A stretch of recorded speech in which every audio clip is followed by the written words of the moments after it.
Forward backward లింకేజెస్కి వెళ్ళాలి, latest టెక్నాలజీకి upgrade అవ్వాలి. మీరు కానీ ఒక్క క్షణం అనుకుంది సాధించాము, రిలాక్స్ అవుదాం అనుకుంటే ఆ రోజు నుంచి మీ డౌన్ఫాల్ మొదలవుతుంది. చంద్రబాబు నాయుడు గారు మాకు నేర్పించింది ఒకటే అండి, ఏమైనా సాధిస్తే కనీసం 5 నిమిషాలు ఎంజాయ్ చేసే అవకాశం మాకు ఎవడైనా 5 నిమిషాలు అవకాశం ఇవ్వడు. మీరందరూ చూశారు, గౌరవ ప్రధానమంత్రి గారు ఇంటికి వచ్చారు. దాని తర్వాత ఆయన కలిసిన వెంటనే ఆ రోజు రాత్రే సింగపూర్కి వెళ్ళాం. నేను వెళ్ళా. మాకు వర్కింగ్ గ్రూప్ ఉంది సింగపూర్ మంత్రి గారితో. ఆ మీటింగ్ పెట్టుకున్న తర్వాత తిరిగి ఢిల్లీకి వెళ్ళి గౌరవ ముఖ్యమంత్రి గారితో అస్సాంకి వెళ్ళా. 2 గంటల ఫ్లైట్. అస్సాం నుంచి మళ్ళీ విజయవాడకి వచ్చి 2 గంటల ఫ్లైట్. 4 గంటల్లో నాకు 22 పాయింట్స్ ఇచ్చారు ఫాలోఅప్ చేశాక. నేను అన్నా, సార్ మీతో పని చేస్తాం చాలా కష్టమైన పని అని చెప్పా. కనీసం ఫ్లైట్ ఉంది, కొంచెం ఎంజాయ్ చేయనండి సార్, కొంచెం ప్రశాంతంగా భోజనం చేయనండి, పిచ్చపార్టీ డిస్కషన్ చేద్దాం. ఇదే నా పిచ్చపార్టీ డిస్కషన్ అని చెప్పాడు ఆయన. సో ఆయన ఏంటంటే, మేము ఎక్కడ రిలాక్స్ అవుతాం, మేము ఎక్కడ 25% ఆఫ్ ఇన్వెస్ట్మెంట్స్ ఆంధ్ర రాష్ట్రానికి వచ్చింది భారతదేశంలో అని ఎక్కడ రిలాక్స్ అవుతాం అన్న భయంతో నెక్స్ట్ ఏంటి కంటిన్యూస్గా మమ్మల్ని పుష్ చేస్తున్నా.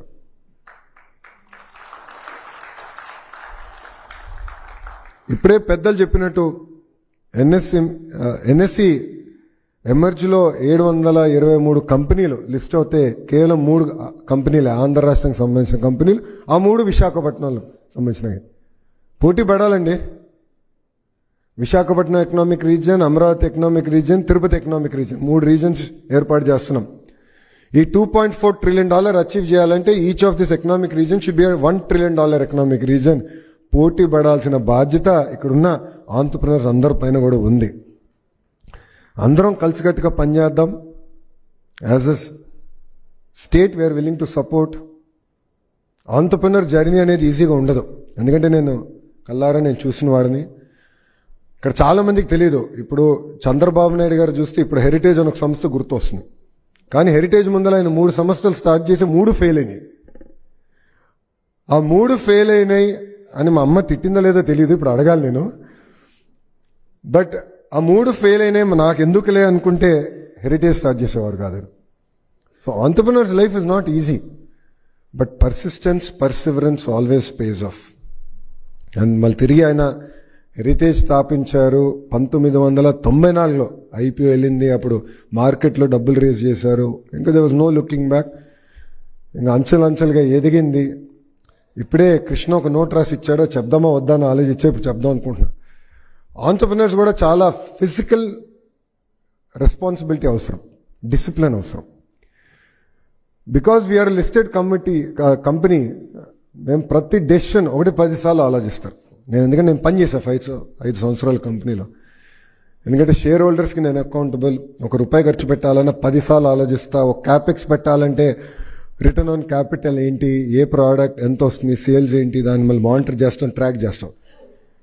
ఎందుకంటే సొంత కంపెనీ అయినప్పుడు కొంత డిస్క్రిషనరీ స్పెండింగ్ ఉంటుంది. బట్ పబ్లిక్ లిస్టెడ్ కంపెనీ అయినప్పుడు క్యాపిటల్ డిసిప్లిన్ చాలా వస్తుంది.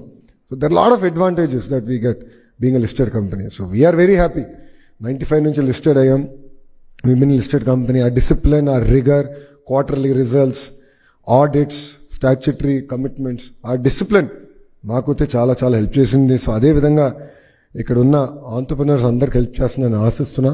ప్రభుత్వ లక్ష్యం ఒకటే, 1 ఫ్యామిలీ 1 ఆంట్రప్రెనర్. చంద్రబాబు నాయుడు గారు ఎప్పుడు 30 సంవత్సరాలు ముందు చూసే వ్యక్తి.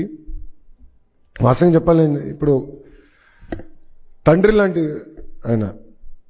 Is like a father. ఎందుకు చెప్తున్నానంటే, మనందరం పుట్టి పెరిగినప్పుడు ఎక్కువ అమ్మ ప్రేమతో పెరిగిన వాళ్ళం. అమ్మ ఎప్పుడు మనకి ఇంటి దగ్గర ఉంటారు, ఇంట్లో ఉంటారు, మమ్మల్ని జాగ్రత్తగా చూసుకుంటారు. భోజనం చేసావా, తిన్నావా, ఆరోగ్యం బాగాలేకపోతే డాక్టర్ దగ్గర తీసుకెళ్ళేది అమ్మే. కానీ 30-40 సంవత్సరాల తర్వాత నాన్న విలువ ఏంటో మనకు అర్థమవుతుంది. ఎందుకంటే నాన్న పడిన కష్టం చూస్తాం, తెలుసుకుంటాం. అబ్బో ఇంత కష్టపడ్డారా అని అప్పుడు తెలుస్తుంది. చంద్రబాబు నాయుడు గారు కూడా అలాంటి వ్యక్తి. ఎందుకంటే 1994లో హైదరాబాద్లో ఐటీ అంటే చాలామంది అన్నారు కంప్యూటర్ అన్నం పెడుతుందా అని. ఇప్పుడు చూడండి, look at Hyderabad today, look at Cyberabad today, look at financial district today. So Chandrababu Naidu garu ఎప్పుడు 30 సంవత్సరాలు ముందు చూపుతో ఆలోచించి డెవలప్ చేస్తారు. That is the same vision he has not changed. Amaravati కావచ్చు, Visakhapatnam economic region, Tirupati economic region అని అదే విజన్తో ఆయన పనిచేస్తున్నారు. So one family one entrepreneur కూడా తప్పనిసరిగా మేము సాధిస్తాం. As ministers, as legislatures we are committed to that vision. దాంట్లో భాగంగా ఈరోజు ఈ వర్క్షాప్ కూడా ఏర్పాటు చేసుకున్నాం. ఇది బిగినింగ్ మాత్రమే. చిన్ని గారి పైన ఇప్పుడు ఎక్కువ బాధ్యత ఉంది. He has to take the load, he has to create more awareness camps.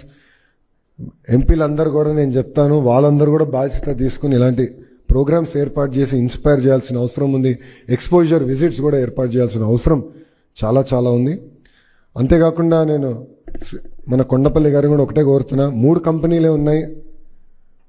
వచ్చే 6 నెలల్లో maybe 6 months is too tight, but at least 12 monthsలో మినిమం 100 కంపెనీస్ లిస్ట్ అయ్యే విధంగా తీసుకెళ్లే బాధ్యత మీ పైన ఉంది as an MSME minister. So please take it seriously. Let us work together and let us ensure that next generation entrepreneurs get the support that they deserve from the state, from the ministry. And of course, as the chairman of group of ministers to create 20 lakh jobs, my support is always there. You know, in a few hours again we'll meet for breakfast and we'll discuss it threadbare there. End of the day, our goal is very simple. Companies of Andhra Pradesh should not only survive but thrive. Entrepreneurs should be number one. No second thoughts about it. We have that blood, we have that commitment, we have done it in the past. As a government, we are all here to support. The associations know that I'm only one message away. Whatever issues there, I always try my level best to resolve it. I call myself the Dolo 650. ఎందుకంటే మీకు issue ఉన్నప్పుడే నాకు message పెడతారు. అన్నీ బాగుంటే నన్ను పట్టించుకోరు. I'm happy to be that Dolo 650. I'm happy to resolve issues with the single agenda. We should make Andhra Pradesh great. We should be number 1 in anything that we do. Because honestly, I'm sick and tired of seeing other cities and sort of అసూయ పడతాం నాకు ఇష్టం లేదు. I want other people to look at Andhra Pradesh and say, yes, magic is happening. Already the discussion has started, but we intend to take it to a logical conclusion. When Andhra Pradesh attracts 50% of investments in India, that is the day I believe that we have delivered something more meaningful and we have contributed in our Honorable Prime Minister's vision, which is Vikasit Bharat. So together we can do it. The government is here, the government will support in every way possible. But end of the day, both of us have to come together. We can merely be a springboard, but we can't be your life support forever. So I hope entrepreneurs here understand us, use us that way. Young team is here. We are willing to support. Let us work together and make Andhra Pradesh proud. Thank you very much for giving me this wonderful opportunity. I would like to thank the leadership of NSC for coming all the way, being here, supporting us, being part of this conference.